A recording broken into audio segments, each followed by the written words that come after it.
Hello everyone, it's Dorn here, and I am with Harvey, the creative director for Dishonored 2. So a lot of people know and played the first Dishonored, but what is this second Dishonored about? Well, it's a bigger and better Dishonored in all ways. You have two protagonists, you have two different cities. All the powers from the first game are back and expanded with new upgrade trees. It's a supernatural assassin in a steampunk city. It's a game about assassins where you don't have to kill a single person. It's first-person combat, stealth, atmosphere. It's all the things you love about Dishonored. But if I had to say the big thing is that Emily Caldwin is basically the lead protagonist. And in the first game, she was the young girl who was affected by the morality of your actions. The more violently you played, the more disturbed she was. And now she's grown up. She's 25 years of age. She's the Empress of the Empire of the Isles. And you can play her or Corvo.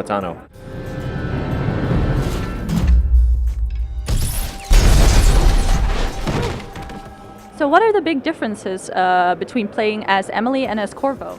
Yeah, the primary difference there are some other differences too, right? Like she has different assassination animations, different combat animations. Their weapons are tuned differently. She has different voice lines and different perspective.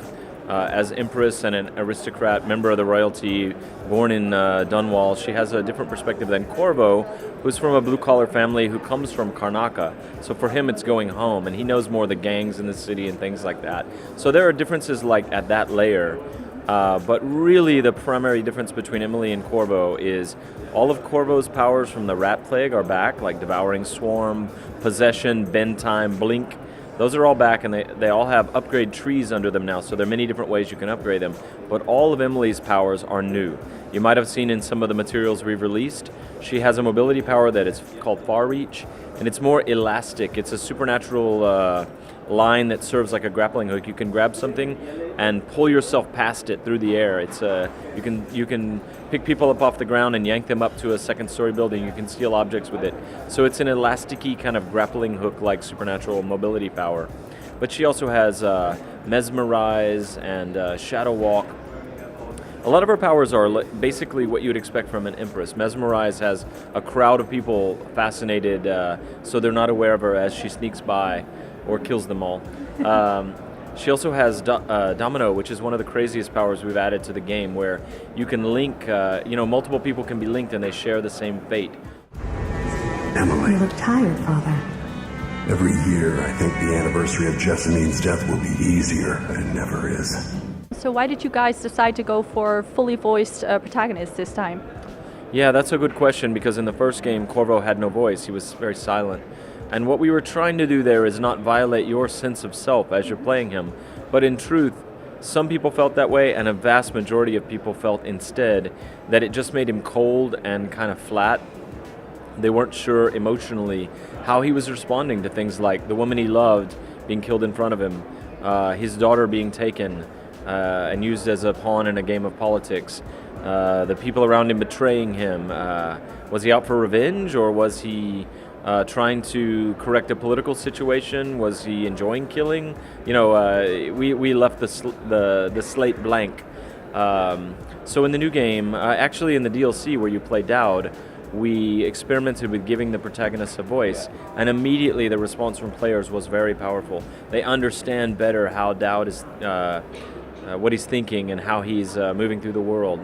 Also, sometimes it's a trick that allows a player to understand what's going on. If the player hasn't quite figured out where they're at, and the protagonist says, I'm at the Royal Conservatory, the player might go, oh yeah, okay, I should have known that, I'm at the Royal Conservatory.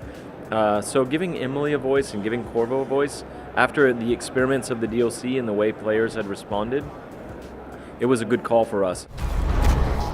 Think before you strike. If you kill me, you become the assassin we claimed you were. So for my next question, you mentioned before how in the previous game your choices influenced the game. Is that an aspect in this game as well?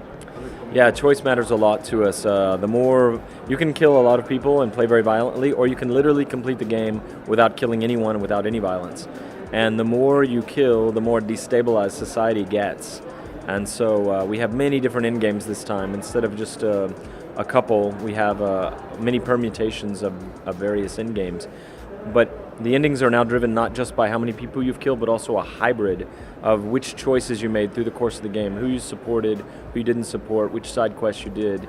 and they're also colored by how many people you killed or not. So we think this is one of the 4 or 5. People loved many things about the first game, but they had 4 or 5 complaints, and this is one of the things that we fixed for the new game. And then for my last question, is there, like in the previous game, is there like a general hub from which you operate? Yeah, so people really liked the Hound Pits pub in the first game. It was very Dunwall, very English, and the city was modeled after Edinburgh and London. Our artists literally went there and did research photos on people's faces and things like that, the rooftop styles. And so the Hound Pits pub just felt like a really good place, like a group of people, the Loyalist conspiracy, they're hiding out in this old pub, hiding from the Lord Regent's men. But in the new game, Emily is on the run after a coup, or Corvo is on the run after the coup. You have the choice of either Emily or Corvo. And you hook up with a boat captain named Megan Foster, and she has a boat called the Dreadful Whale, and it's a smuggling boat. And so Anton Sokolov is also a passenger on the boat. He's your mentor from the first game, the head of the Academy of Natural Philosophy and a painter. And so in the new game, you travel with Megan Foster and Anton Sokolov aboard the Dreadful Whale. And it can't get you all the way to your missions. It gets you fairly close, and then you have to take a small boat into the actual mission location.